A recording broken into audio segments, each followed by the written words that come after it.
It's time for the main event. It's the Shoe Shot.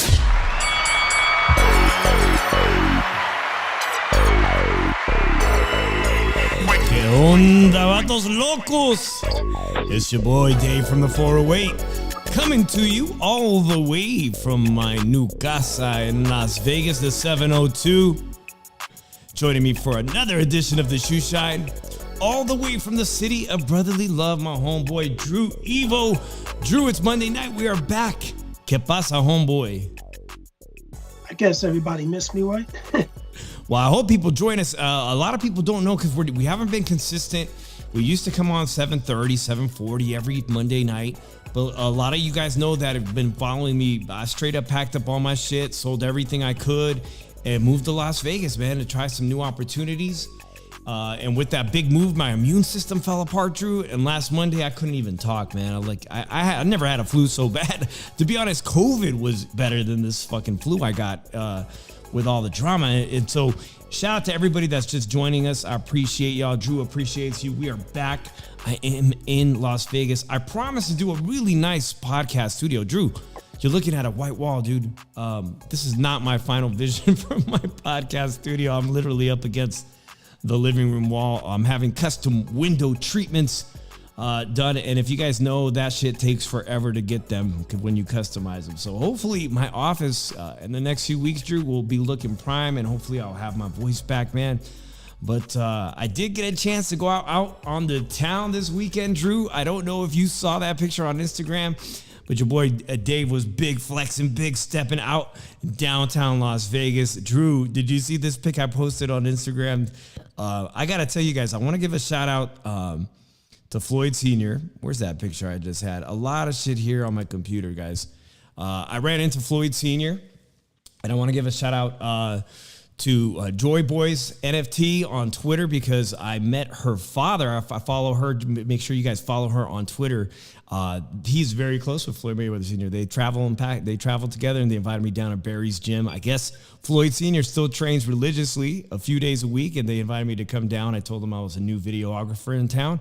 And Drew, he gave me like half an hour of his time. Shit. He even talked to me about the upcoming. Of course, he had a lot of things to say about the Ryan Garcia fight with with Tank Davis. He's very excited about that fight. But Drew, here's the deal. Here's my problem.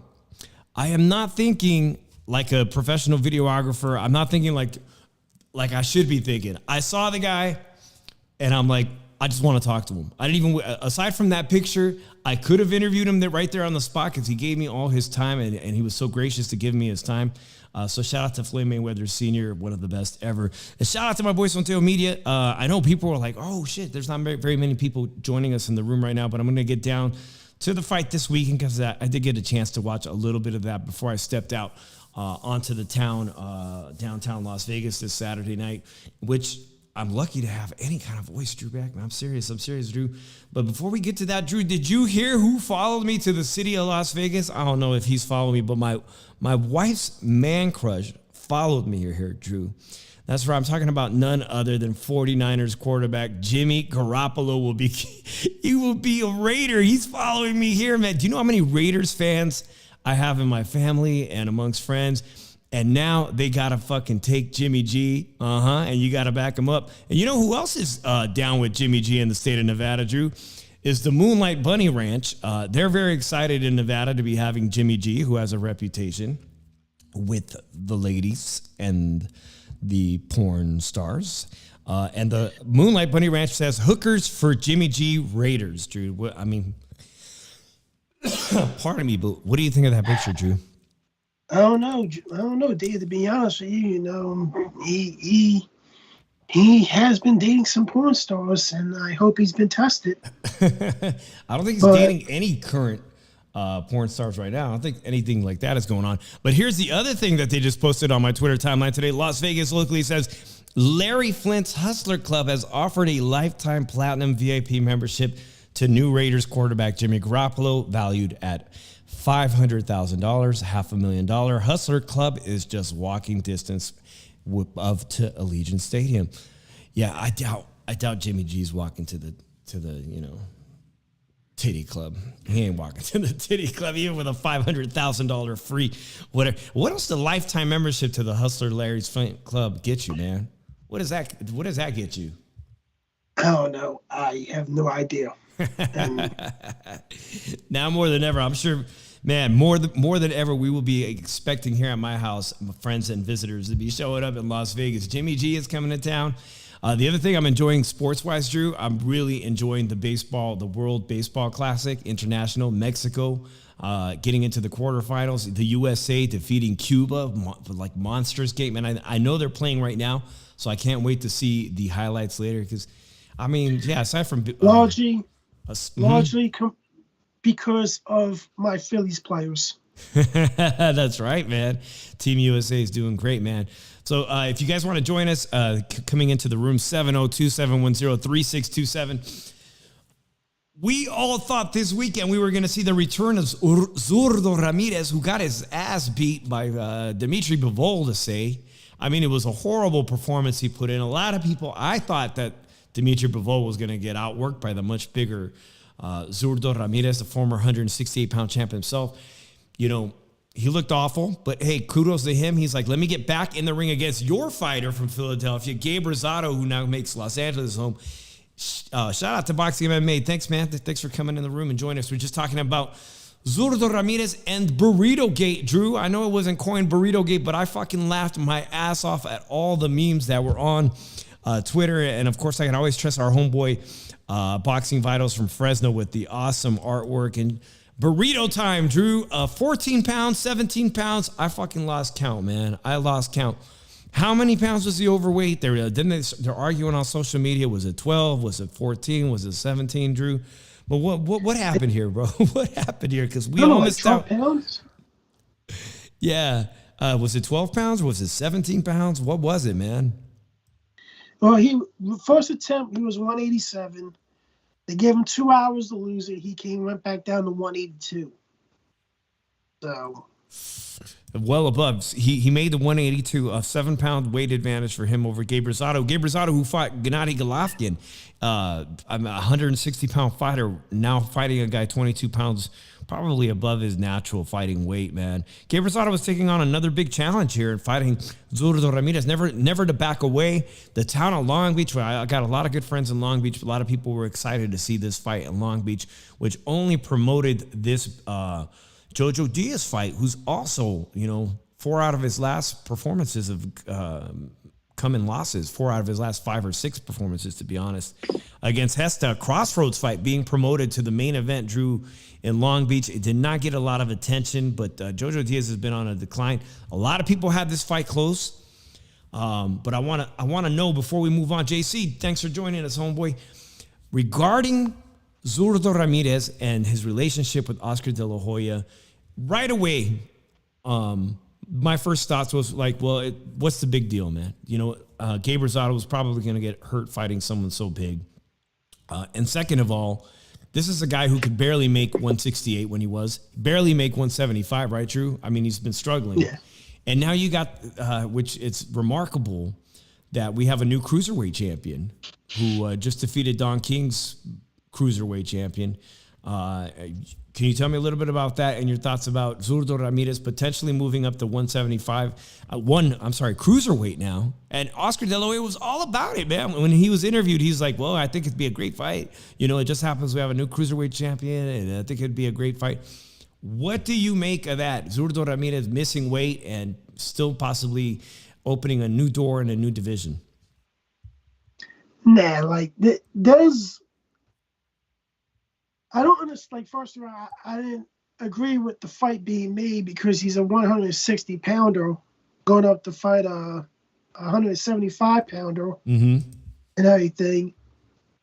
Like, I'm glad the fight was canceled because, to tell you the truth, if let's say he's 187, then he goes down to 182, you decide to let the fight go, he would probably regenerate to probably almost 210, maybe 220 pounds the next night. If the way he because he has rapidly rehydrate a big chunk of weight overnight. I think it was a fight before the Beaver fight that he was over 200 pounds. So it wouldn't have been pretty. He probably would have destroyed Zurdo that way. So I'm glad they decided not to have the fight. Because for me, I think the target weight for him to be able to have the fight was 178, and he was not. There was no way he was getting to 178. Yeah, and the guys on the undercard, man, I gotta throw some shade at Jojo Diaz, who looked. We're over here making fun of Zurdo, but man, Jojo Diaz has been struggling with weight himself. Once a tremendous featherweight champion, now can't even make lightweight. I mean, both, I think him and Hesta came in at 137, 138, or even, I think Jojo Diaz came in at 139, bro. They're not even trying to make lightweight division. So it was a complete failure of professionalism in my eyes on this card between the main event and the co-main. No shade at Gabe Rosado, who came in like a professional. I feel bad. I don't know what kind of a percentage he still gets from a fight being canceled like that. The guy always shows up to fight and is always in tip-top shape. So salute to him, and hopefully he'll still get another opportunity, Drew. But, damn, what is the name of the new cruiserweight champion who fought with Floyd Stable? Oh, Badu Jack. Badu Jack, man. I know Oscar's very excited to see something like that. And Badu Jack doing great things, man. Who would have thought at his age that he's be winning another title in a new weight division? Man, that guy that fought Makabu, that Canelo was targeting, man. Yeah, I feel bad for him. I feel bad for anybody that's working with Don King these days, Drew, because word on the street is that them's all ones underneath. Those aren't bands, man. But did you see this? Did you see this pick this week? AB, what happened, bro? I mean, I thought he signed with BLK Prime, that brand new company that Bud Crawford is working about. Supposedly BLK Prime was going to pay him $10 million. All he had to do was fight somebody. He couldn't fight anybody to fight him for this BLK Prime pay-per-view business. And now he's in the hands of Don King, who does not even have a television network deal. Drew, he might as well be just fighting on YouTube at this point. What is AB doing? And is that cash real? Jimenez Video Productions, what's up? What's up? Who's he saying to? Chauncey. Oh, my boy Chauncey was in here. What's up, Chauncey? Cap or no cap, guys? Is this real money or fake money?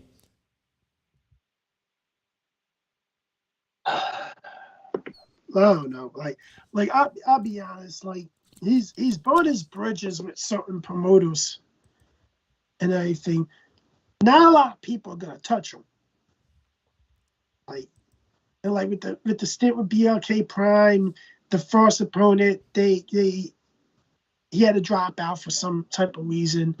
Then you got Hank Laundrie, he couldn't get licensed in time. And then they had somebody else, and Roy Jones supposedly sabotaged the training camp and got him hurt. Oh yeah, and everything. There's a lot of Roy. I'm trying to figure out about the fighter's name and everything. But Roy Jones is training him, and the father, who's also the manager and the promoter of the fighter, was saying Roy sabotaged it. He was saying that, pull him out. he's like, and then tell him how great AB was and everything. He's like, no, I want to fight. And then they said out of nowhere, he was not supposed. It was like what, fight week.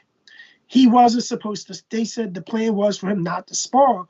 Roy Jones put him in there anyway with somebody. He said, "Oh, you want to spar?"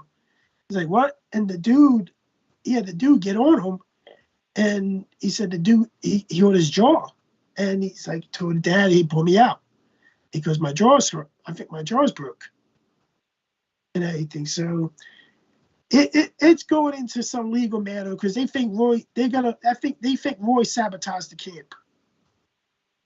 Drew, I think the AB signing with Don King is as Fugazi. He might as well have just posed here with Beetlejuice as Don King, man. If he had just taken a picture with Beetlejuice, I think it would have been more well received as Don King and the fake money and the fake Don King. I don't know what's going on with AB, man.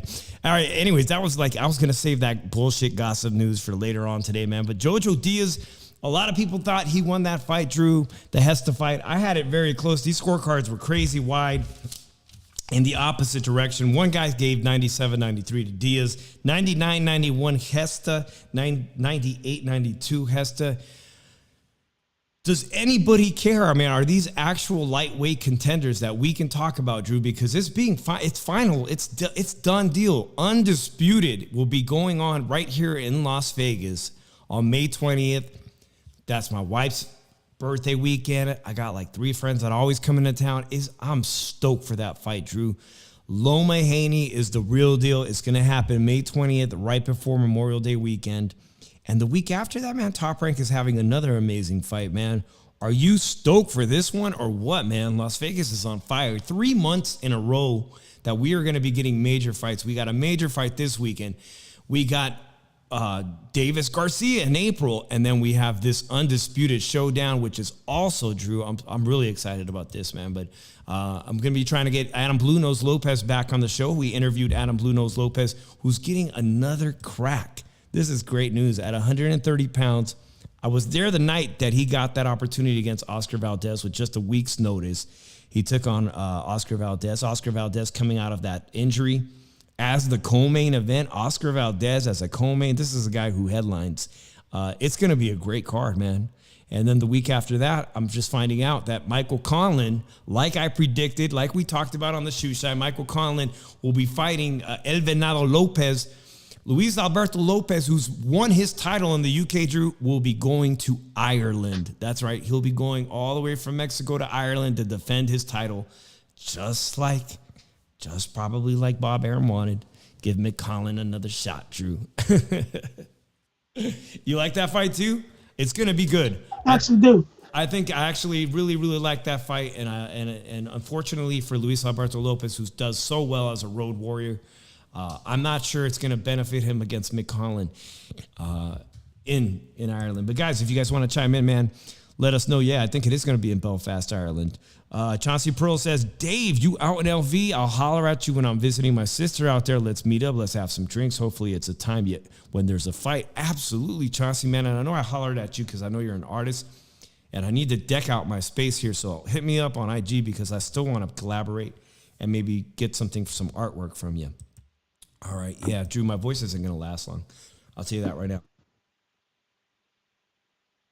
I'm getting over this laryngitis, man. It was rough, man. I saw y'all talking shit on me on the round table. Come on, guys. I barely had a voice. But I look at it like this.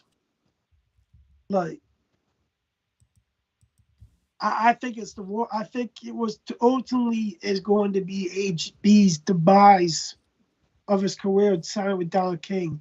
When that's your last solution to sign with Don King, you're totally fucked. Yeah, like, it's the end of the rope.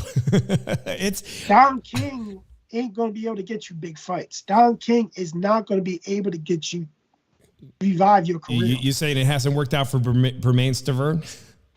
It hasn't worked out for any of those motherfuckers. You know, most fighters are really just really kind people, man. Most fighters. But there was one time I ran into Bermain Stavern right after I think he had just won that heavyweight title, man. And he was such a prick to me. But that's how it goes, man. Yeah, you're right, Drew. Going back to that AB talk, but let me go back to Jojo Diaz, guys. I want to know what you guys think, man. Jojo Diaz, he's had a lot of unfortunate luck in his life, from his personal life, even some allegations of a crime. He's had it rough, Drew, man. This was a crossroads fight, and he wasn't able to win the close decision, man. For a former Olympian from 2012, what's his role over at Golden Boy now, man? Is he just a gatekeeper?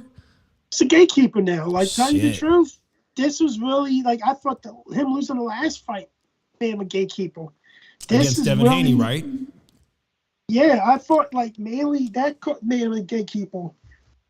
Like, and no, Zepeda, him losing to Zepeda, I thought made him a gatekeeper. Because this was a fight he could have won. This was a fight he was supposed to win. Yeah. I thought he was going to beat Zepeda and everything. Zepeda beat the balls off of him. Like, yeah. Jojo Diaz is a gatekeeper now that's going to get fights regardless from Golden Boy. He's going to get a nice paycheck, and that's it. He's never only for so long. I mean, listen, on the zone card, I want to give honorable mention to this fighter from Mexico, who also is a lightweight. And you know, William Zepeda, a fantastic lightweight who broke the record last year for most punches thrown by a lightweight. This guy, Oscar Duarte, who knocked out, Oscar Duarte of Chihuahua, Mexico, knocked out Alex Martin. Alex Martin's kind of a fringe fighter who gets opportunities and fights at some weight classes wherever he can fit in. He was viciously knocked out, Drew. That was this guy Duarte's got tremendous power, and he's only getting better. Another guy on the Golden Boys table to keep your eye out. That's also a lightweight. That's what I say all the time, man. The lightweight division and junior welterweight, my two favorite divisions. Just a lot of potential killers coming up, man. All right, guys, let's move on to this main event, man, this Saturday night. Let's do it, guys. Unless you guys want to call in and chime in on Jojo Diaz's career. The main event didn't transpire. It was a joke, the main event. You know, it fell apart, unfortunately. But this weekend, man, promises. There are 3 different fights, Drew. ESPN is having a fight in Fresno, so shout out to all my peoples in California. In Fresno, Frontera Media. I don't know if you're going to be headed up that way to Fresno to catch the return of the former champion Ramirez in Fresno, Drew. And it's, from what I understand, this is one thing Ramirez does really well, who lost his title to Josh Taylor, man. He can sell out that arena in Fresno. Nearly 17,000 tickets are already sold. It's fight week, man. I'm not excited about who he's fighting. Richard Comey. After this Joshua Taylor fight, which, by the way, I just narrowly missed on Theo Media, man. I've been dying to meet him. A great supporter of the show, a great YouTube channel, and he does great work, man. He was at that, he was there, and somehow we missed each other originally at the Josh Taylor fight versus Ramirez, and you know that was during COVID and all. But man, Drew, I gotta ask you, man, because I'm not feeling good about it. But after this Josh Taylor fight, he fights the Puerto Rican fighter coming up in weight, the sniper Pedraza, someone I didn't feel was potentially very dangerous. And here we have him fighting again, somebody who's moving up from lightweight, someone that was easily destroyed by Lopez at 135. I don't deem this a threat at all, and I fully expect him to, in his home crowd, potentially even get a late stoppage, man. I just don't see Comey having a lot of power. But what are your thoughts on this main event Top Rank's doing on Saturday night? Be honest, he shouldn't be fighting Comey. But he ducked Regis Prograis. So, but no, this is what you get. When he ducks Regis Prograis, this is what you get. And people can say, oh, he didn't like the split. But the thing about it is, it wasn't even going to, it didn't even go towards a post bid. You were negotiating. They didn't even want to negotiate the terms of it. They didn't want to negotiate a split between the two guys. That was the WBC split. And when it goes to post bid, they would have negotiated with them. His people didn't want to negotiate. So he dunked them. He dunked Regis Prograis. Something was going on. I mean, we know he had a wedding. The wedding was that's the first time. The wedding was the first time it was put off, and then recently in negotiation, Rick, who is his manager and manages quite a few fighters, a lot of fighters from the region, a lot of great fighters, says it wasn't beneficial or it didn't work out, and this is what we get left with. So I don't expect this fight to get, though it's nearly sold out, Drew. And that's one thing Ramirez can do is he's a local hometown hero. I don't think this fight means shit for the 140-pound division. It all means scrap because he's, like you said, he had an opportunity to fight for Regis Prograis' title, and they've walked away from that opportunity. And now Regis Prograis is still looking for a new dance partner. Look at it like this. Regis Comey was knocked out by Teofimo. He was dominated, made to be looked horrible, and done by Lomachenko.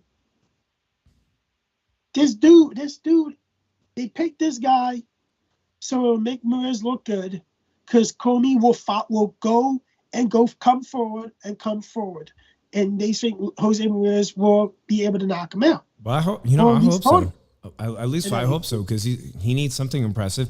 So Timmy does have a little insight. He says Jose's manager tweeted this week that they were offered 60-40 in Regis's favor, and they rejected that offer.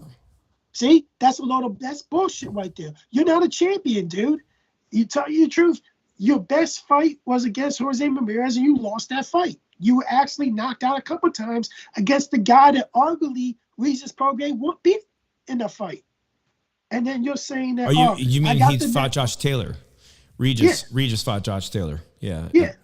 So that's a bush. Like it went from we're not going to take 70-30, 60-40. They're not going to take. What do you want? What 55-45, dude? You are not a chick. You don't deserve that. Because tell you the truth, the only way that you're going to get that, a chance of getting that, if this is in Fresno. Now, if it's in Vegas or something, you're not getting that type of thing. Because, number one, you both are equally known. Number two, he's a champion.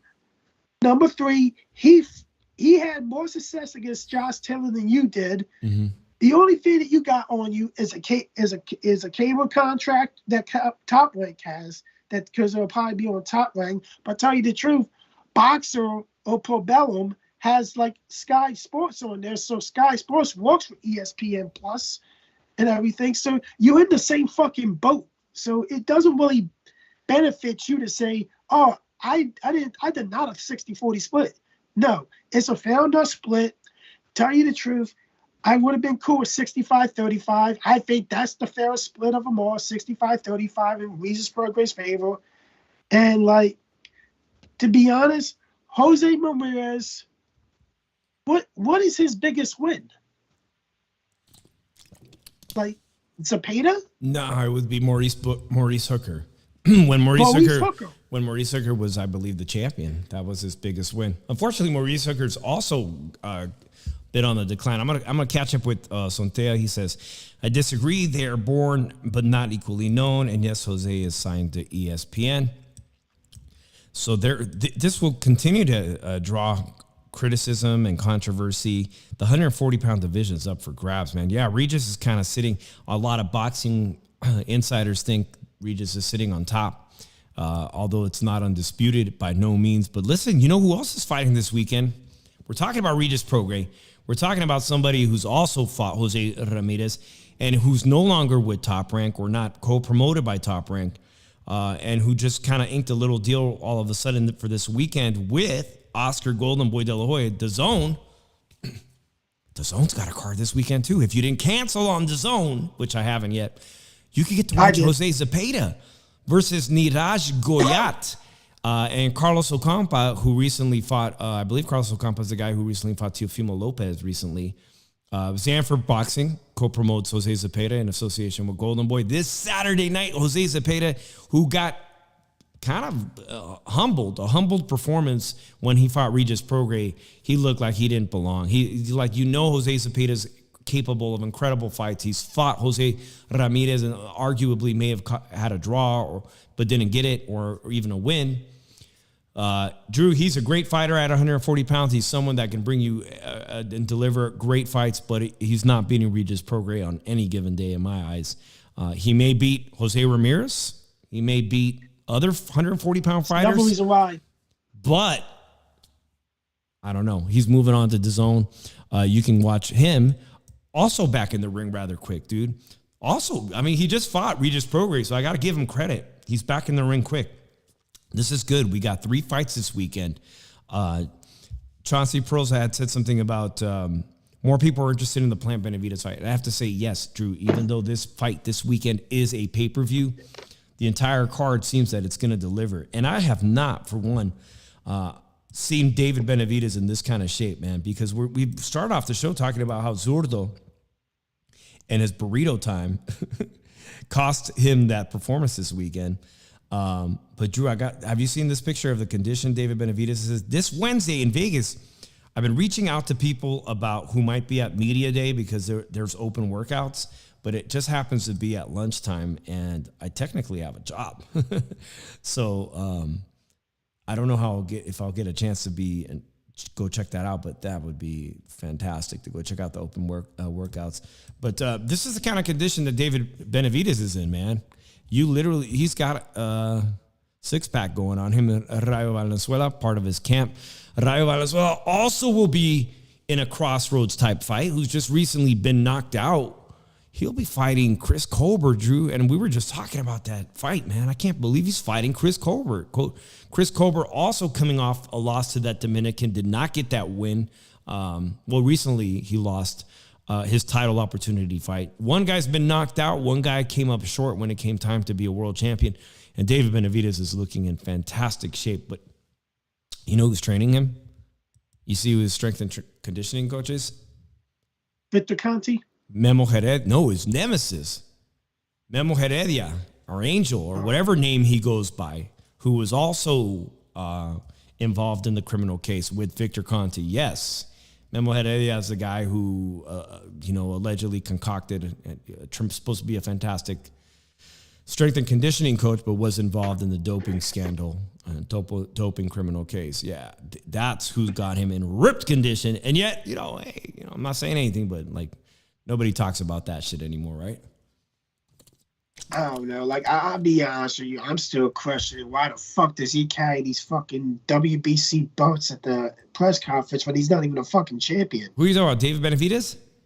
Yeah. Well, you bring up a good point, man, because we're talking about Mexican Americans, Mexican fighters, almost like they don't have work ethic. But in this fight, Drew, he's making sure that he's not coming up. He's going to be a professional. He's coming in on weight. He's already clearly on track to be on weight. He looks in the most fantastic shape of his life for this fight against Caleb Plant.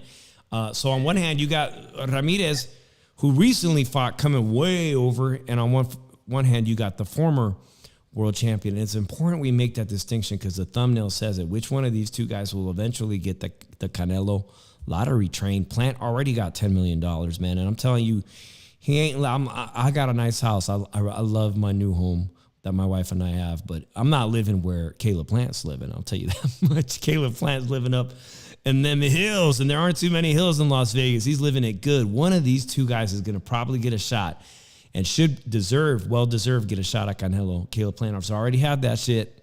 We're gonna find out how Drew feels about this, how I feel about the Caleb Plant fight. But he lost the belt, Drew. Two-time super middleweight champion, David Benavidez. One time for illegal drugs. Cocaine was in the system. They stripped him. The second time he lost that fight, on the scale.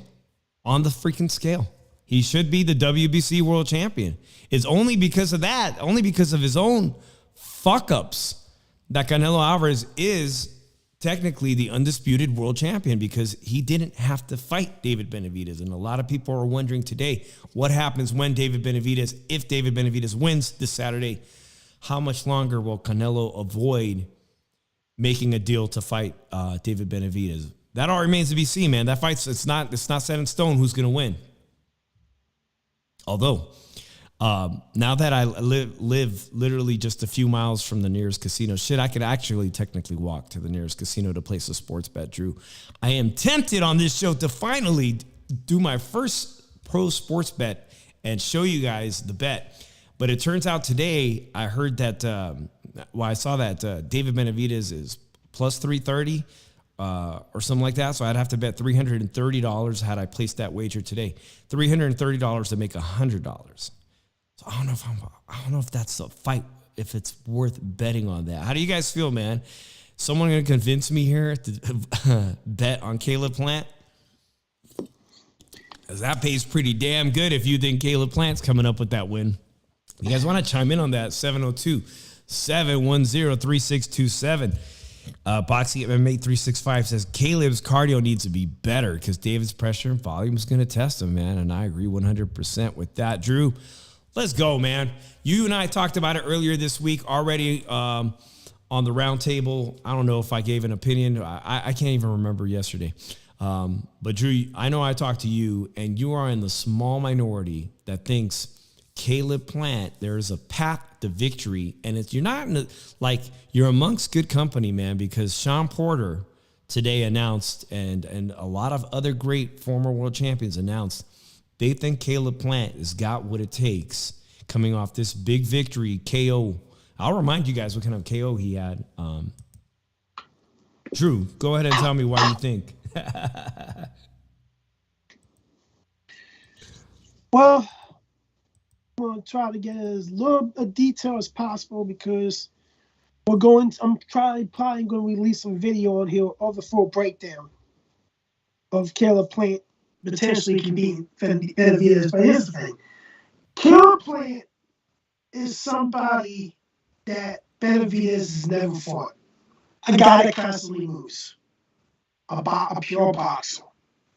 Never fought a pure boxer. He's used to fighting guys that keep coming towards him, that stay in front of him and everything. That stays in that reach of David Benavidez. That he has to fight, that he can fight on the outside or at mid-range the whole fight. He's not an inside fighter. He doesn't have a good inside game at all. People say, but he punches inside. But the thing about it is his punches don't have as much effect as they do on the outside and the mid-range. I just see David being exposed because nobody has tried to go to the body of Benavidez, and I think Caleb Plant will go to the body of Benavidez. And he has the footwork, he has the skill to get to the body, and he has the skill to get inside. But David Benavidez is not open. Benavidez wants Caleb Plant in his range. He wants to keep him there. He wants to pressure, but he wants to keep him at a certain range because if he does not keep him at that range, he is going to get countered. David does get hit. For every time he hits somebody, he takes a couple shots. And I believe Caleb Plant has the head movement and everything to dodge a lot of those punches and counter him. And the thing about it is, he changed trainers after the Canelo fight. The Durrell fight was really a better version of Plant because every time he would go in there, he'll get hit. But sometimes he'll get hit. But when he misses and the guy misses, he steps out and resets. Drew, take a look at David Benavidez's abs, man. It's like Memo Heredia is fully knowing that there's going to be an attack coming to him to the abdomen region, man. He fully knows, and I think they're working at his core strength. They put a lot of emphasis on his core strength to handle the potential body shots. I will say this. I've never seen David Benavidez stop squaring up. When you square up against an opponent, it means you have so much confidence that your trunk, you can take the abuse to the trunk, Drew. Is this something that Caleb Plant wants to do? Because I even said it yesterday on Beeb, a shout out to Ringside Reporter, our friends. On Sunday, I said, I think that ultimately, I think that Caleb Plant's ego is going to get the best of him, and he's going to go into trench warfare and exchange. They think I'm crazy.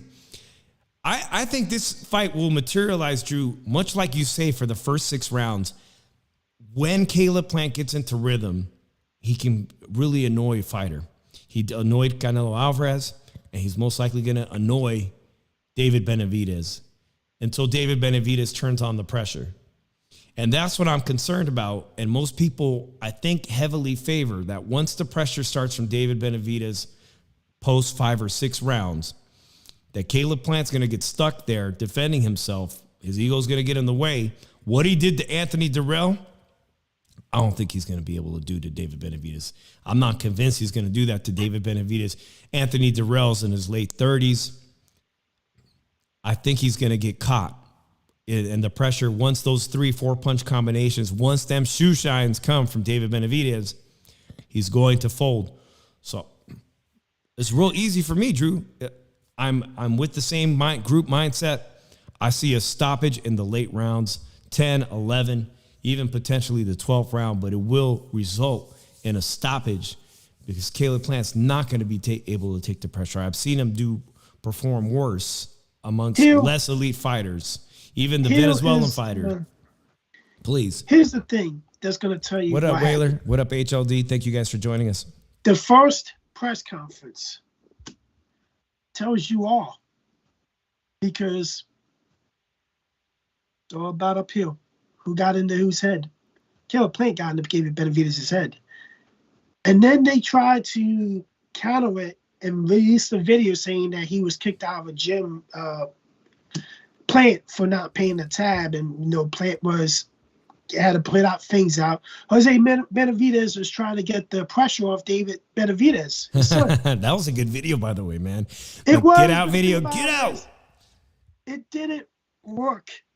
He's in your son's head, and that's the problem. Well, you know what? You might be onto something, Drew, because we've talked about this on our show. We brought it up, man. But David Benavidez, a certain segment of the boxing fans have accused him of not. It seems like we always have to involve race at some point. That he's not fully Mexican. Okay, Drew, and you were on the same mindset that you seemed upset. If I'm could paraphrase that he claims to be full Mexican. I said, I don't have any problem with him being half Mexican and claiming it, but he did want everybody to know on his Instagram, Drew, that he is. I mean, he's the real deal. Check this out. By the way, I was dancing my ass off this weekend at the Mexican music on Fremont Street. Oh, man, we had such a great time, guys. Grupo Máximo. David Benavidez wants everybody to know that this is his band from Mexico. This is his favorite band, and they will be doing the honors this Saturday night in Las Vegas. He is coming in with a full band, not mariachi, Drew, but a Grupo Máximo to the max. He's a Mexicano to the maximum, Drew, even if his mom is not from Mexico, but he is, and he wants everybody to know. And perhaps, Drew, that's because Caleb was coming after. Maybe he's answering the critics, having to prove himself. Who is más macho?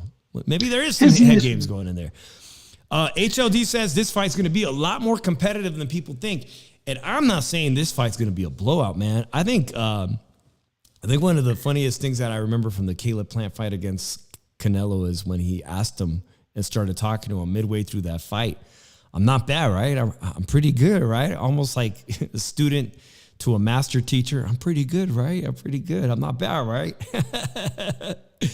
He's going to be honest, man. He's going to need to have that real confidence this Saturday. He's in Benavidez' head.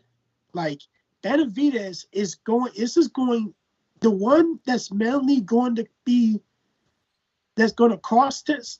Mentality is going to cost is Benavidez, because I think Benavidez is so pissed, and he got so much in Benavidez' head that Benavidez is going to try to knock him out right away, and he's going to regret doing it because it's good. But if it doesn't go that way, Caleb Plant's going to keep talking shit to get into his head during the fight. And Caleb Plant, I'm going to tell you this right now, he lives rent free in David Benavidez' head. And another thing, and people do not really look at this, David Benavidez is on borrowed time at 168. Oh, no, he definitely is. If Zurdo Ramirez could not have kept his title and had to move on frame-wise. But what's great about that, Drew, is that so is Canelo. because Canelo, he's going to fight Bivol again in September. And therefore, Canelo, if he sees the opportunity, will go up to 175. He wants that title. It's eluding him so far. He wants a title at 175. He will not be able to avoid David Benavidez career-wise without repercussions from the fan base. The fan base is going to demand this fight. Even real Mexicans, Drew, let's talk about that. Because I know you fired up this past week you were on our homeboy Chicano Prophets show out Chile, and they were trying to bring up a great point. Things went a little off track in that show, but they were trying to bring up the point that Canelo is a people's champion, that he was paying for people or giving an opportunity for less fortunate Mexicans in Guadalajara to see his fight. And by the way, I saw what the price of the real tickets, like it's a stadium, and what ringside costs, and what right beyond ringside. You got to be fucking rich in Mexico to have a good seat for this Canelo fight. So, yeah, maybe you could sit in those stadium nosebleeds for 10 pesos, but other than that, I mean, it's the same shit, man. Business is business. What am I getting at, Drew? I don't think Canelo Alvarez is going to be able to avoid David Benavidez forever. And that's straight up. I put this on the thumbnail, Drew. I firmly believe that David Benavidez will be victorious on this, and at some point, the WBC and Suleiman are going to have to make a decision about what they're going to do, what pathway they have for Canelo to will continue to avoid him. Or, hey, if he doesn't want to fight him, we know what, there's always that second option, man. You could just relinquish that title. You could just say, I'm over it. I'm not defending that title. I'm moving on to other things, bigger and greater things than that. I say Caleb Plant wins this by decision, 8-4. I really think that Caleb Plant is going to outbox David Benavidez. We're going to see some type of exposure here to David Benavidez. Well, I'll tell you, it will derail his career temporarily. He is young. He does have a lot of time on his hand to continue. We're talking about one of his stablemates, Rayo Valenzuela, looked like an absolute beast at lightweight and was knocked out. He was surprised that he himself faced a knockdown. He'll be fighting Colbert. I think that might be the co-main. I'm not sure what the order is, but Jesus Ramos Jr. that we've interviewed, tremendous young kid from the Phoenix, Arizona area.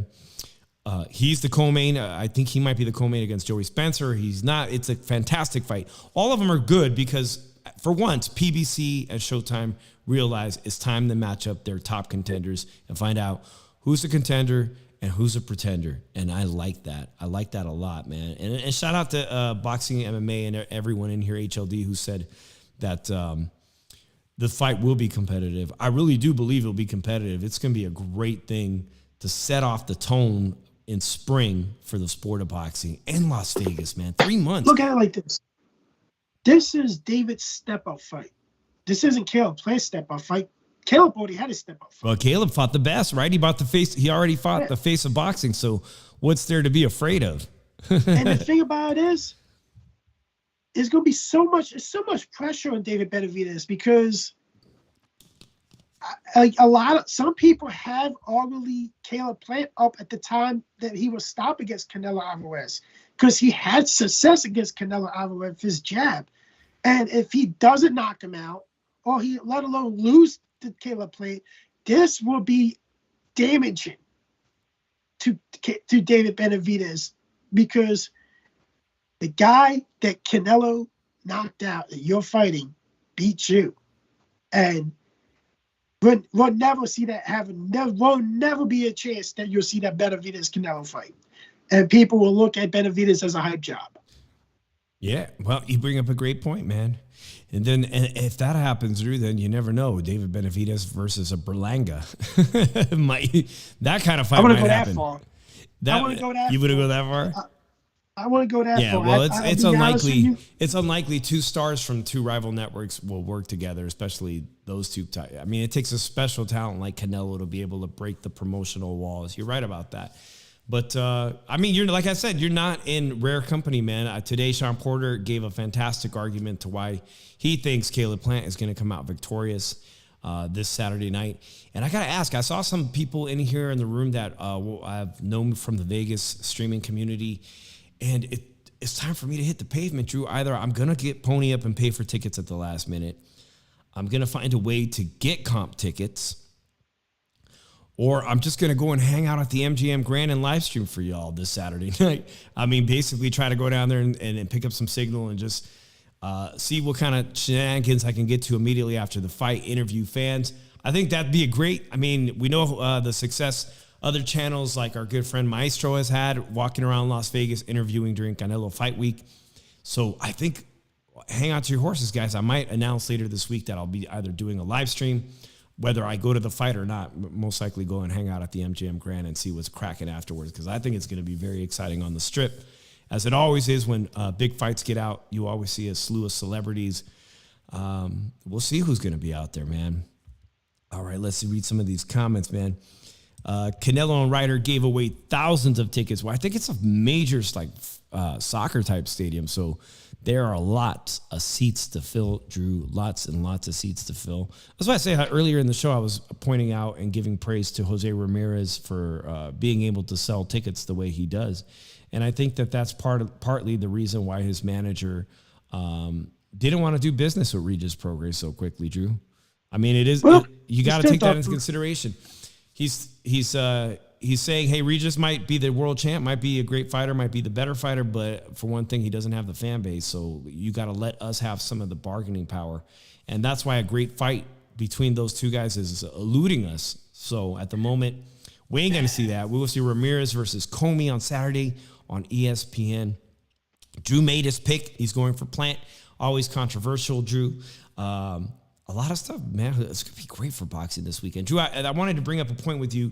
I only had one more thing of gossip, but I wanted your take on this today. 154-pound division. I missed it the week before. I didn't get to talk about Tim Tszyu publicly about what a performance he put on against Tony Harrison, the former 154-pound champion. Tony Harrison, the only guy to beat Charlo at 154, who's undisputed, right? Yeah. Well, Brian Custer at Showtime Sports, Drew, interviewed him, and we know that the Spence fight, Spence versus Bud, it seems like it's never going to happen. It's already fallen apart once this year. And what really shocked me is something that I've been advocating for a very long time, going back 2+ years on the roundtable and on our show, is a dream fight, and how much I would like to see Terrence Bud Crawford go up another division and fight another nemesis in the Charlos. And this is something that he welcomed publicly. Just whatever, guy. You get your paperwork right. Talk to Mr. Heyman. We'll get a fight going. And you're damn right, it'll be easier. Let's get a big fight going, matter of fact. And I'll show you better than I can tell you. Ain't nothing easy in the ring with me, so I don't. Just like the whole thing with Tim Tszyu and Harrison. I saw the fight. I picked Harrison to win. Like, he lost. He got knocked. He got stopped and everything. But, tell you the truth, I just, I was watching the fight, and tell you the truth, I had Harrison. I had it like Harrison. I had Harrison actually winning at the time of the stoppage. Close, but I had Harrison winning. You arguably could give Harrison 3 of the first 5 rounds, because he implemented a game plan and everything. But the thing, I think that was the downfall of his game plan was staying on the ropes instead of keeping the fight in the middle of the ring. He was able to counter him in round 5, which I had a string round, and I gave it to Harrison because Harrison was able to counter him a lot in the 5th round and able to keep a game plan going on. And and then after that was the downfall and everything. But I think people are really getting prematurely hyped about Tim Tszyu. I'm kind of hyped on him. Premature. Yeah, I think people. Here's the thing. I think people are so premature hyped on him. They're capping now. Oh shit! There's a lot of fucking cap about this and everything, saying, "Oh, I think he really beat. I think he really beats Charlo and everything." Dude. I wouldn't go so far as to say he beats Charlo. I did advocate that I'm excited to see them fight, and I think it'd be a very interesting fight. Styles make fights, and we've seen that he can work with fighters like Harrison. He can compete against fighters like Harrison. Fighter like Harrison, who is a former world champion, who also beat Charlo. Drew, it's interesting because you brought up your take on this Benavidez Plant situation is mind games. I'm wondering how much Tim Tszyu is in the head of Charlo, though, that he's talking about. Listen, he's talking about let's make a super fight. What's in it for him to defend his title against Tim and potentially get upset? Lose everything, Drew. He's the only one of the two brothers of the Charlos that has got a blemish on his record. But now he's talking about let's make a fight with Terrence Crawford. Let's make a super fight. Obviously, that fight would make them so much money, way more money than fighting Tim Tszyu. He's the more dangerous Charlo out of them because he already lost his own. Like, here's the issue. People are starting to say, oh, Tony Harrison schooled Charlo in both fights. The first one, he won that fight. He schooled him. The second fight, he schooled him until he got knocked out. No, the fuck he did it. Stop the capping right there. Stop capping right there already. Number one, Charlo was robbed in that first fight. He won that fucking fight. A lot of people thought he won that fight. You should go on. Chicano should do a rescore again. That's a good fight, man. To tell you the truth, Chicano was here who agreed with me too, because I told Chicano, he fucking agreed with me. He thought he won the fight too. And everything. These are those fights that can go either way. Yeah. Schooling Charlo? Yeah, you're capping like people that are saying that he's going are capping like a motherfucker. I'm sorry, but they are. And you just not like you're prematurely, the hype is premature now. This kid, Charlo's style is not for this kid. Charlo's a counter puncher. That kid gets counter easily. Tim Tszyu is going to get knocked out by Jamil Charlo. I'm telling you that right now. I'm predicting an 8th round knockout for Charlo because he gets countered easily, and Charlo is a great counter puncher. And people are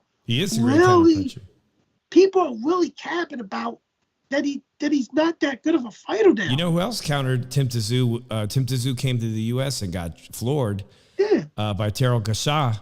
And that earlier but he got up from that adversity. He tasted the canvas because he got countered. Yeah.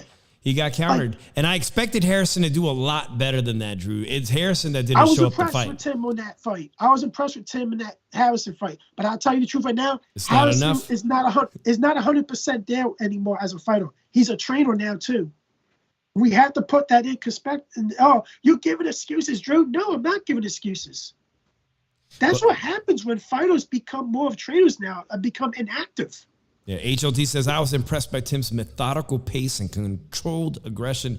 He never changed gears, nothing rattled his game plan. I was impressed equally. And when it comes time they make this fight official, if it becomes official, I don't see why Charlo's talking about fighting Terrence now all of a sudden. It makes me wonder if Tim Tszyu's already in his mind playing games with him. But Drew, if it does happen, I'll give my opinion on who I think is going to win that when the time comes, man. But I am welcoming that fight, man. That's a big, big fight. You got my prediction already, Dave. You're going to give it right now. Jamil Charlo knockout 8. Boxing MMA 365 says, yeah, Tim is patient, picks his punches. Drew, speaking of we'll end the show because the show's almost an hour, and I definitely got to get running, and I know you do too, man. But speaking about inactivity, the 160-pound Charlo, I think, was issued by the sanctioning body today for a detailed list as why he's still inactive, or they're going to begin the process of stripping him of his middleweight title. So today they're asking him what's going on. Let us know what's going on. Last I saw this past weekend, pictures were circulating about Charlo in a group picture, and I don't know if it was him or not. Everybody said it was. Dude, he was bloated as hell, and apparently he's in the middle of a horrible financial divorce. His life is a mess, apparently. So if he weighs 200 pounds and he's out of shape and he's coming off injuries too, who knows? Who knows what kind of fighting shape he's in? The only person he fought in 2022 was a wife anyway. That's what I'm saying. Whatever divorce he's going through, I saw a comment. They said, man, there's no state that will wreck you financially more than the state of Texas. If you're getting divorced, he has 5 kids. 5 kids. I don't know how much truth of that is, but he's got to get back into fighting shape and got to get back in that ring. And the sanctioning bodies are asking them, what's going on, man? We're going to strip you. Here's the issue with that. They should have, after a year, or even at 18 months, they should have put him as champion at recess. And get me and move the fuck along with the fucking division, with the title and everything. Well, there's another guy I got a beef with, man, and that's Gennady Golovkin vacating his title too. He didn't want to fight Stanley Long. He didn't want to fight Long. Like, vacating his title to avoid Erislandy Lara, a 37-year-old Cuban. But you know what? Here's the thing, and I see what people's point is and everything. Does he make any money fighting Lara? No. No. I think he's really hey. I'm about done in boxing. Oh, he's done. He's absolutely I need done. A cash out. I need a complete final cash out fight. And tell you the truth, Jaime Mahia, he beats him. I think he beats Jaime Mahia. Hey, I appreciate Ruli Ramundo. I know I see Ruli Ramundo in a lot of Vegas streams. It's good to see that you know your boxing. You know your boxing. You come on my show, man. I appreciate you. Gennady Golovkin, you know what? You're right, man. You're right. He's looking for that final payday. Move up to 175 to fight Bivol or Petrov. He would. You know what? He's too slow for Bivol. He's way too slow for Bivol. But that would bring him some money on DAZN. You know what I said? Sorry, Drew. I don't know if it's going to bring any money because he no longer is popular or a household name, but Sergio Maravilla Martinez was ranked number 2 at the WBA and was eligible to be a mandatory for Gennady Golovkin. The former great Sergio Maravilla Martinez, 47 years old. And I said it this Thursday on the roundtable, I said, well, shit, if you're afraid of Lara, his legs, maybe you want to take on Sergio Martinez, who's got, we saw what happened in his legs against Cotto. You want to talk about some old legs? If you think you're too slow and you don't want to catch anybody, chase anybody down the ring and cut off the ring all night, fight Sergio.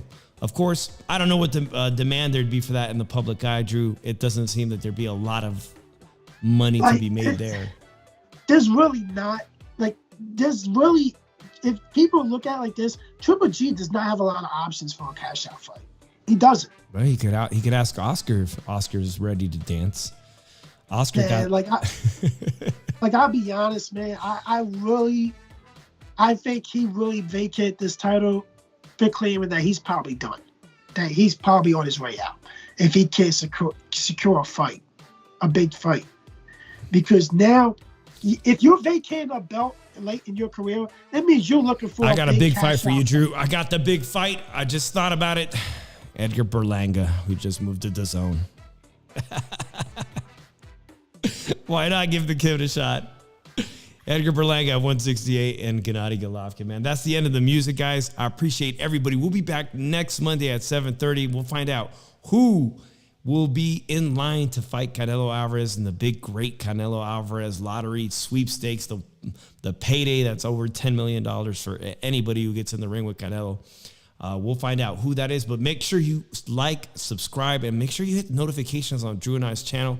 Drew's going to be uploading a video, I hope, this week.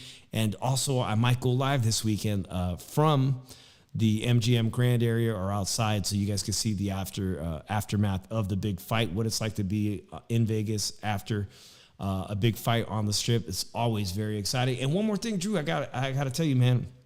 My boy Speech Impediment Man from the Howard Stern Show is coming this Friday to do comedy at the South Point Casino, and I'll be there to root him on, man. If anybody goes to Vegas, know that South Point Casino has the best comedy on Friday nights. So that should have a good weekend, man, and hopefully have my voice back 100%. Drew, any last words? I'm all out. All right, man. We'll see you guys next week. Peace out, man. Appreciate y'all.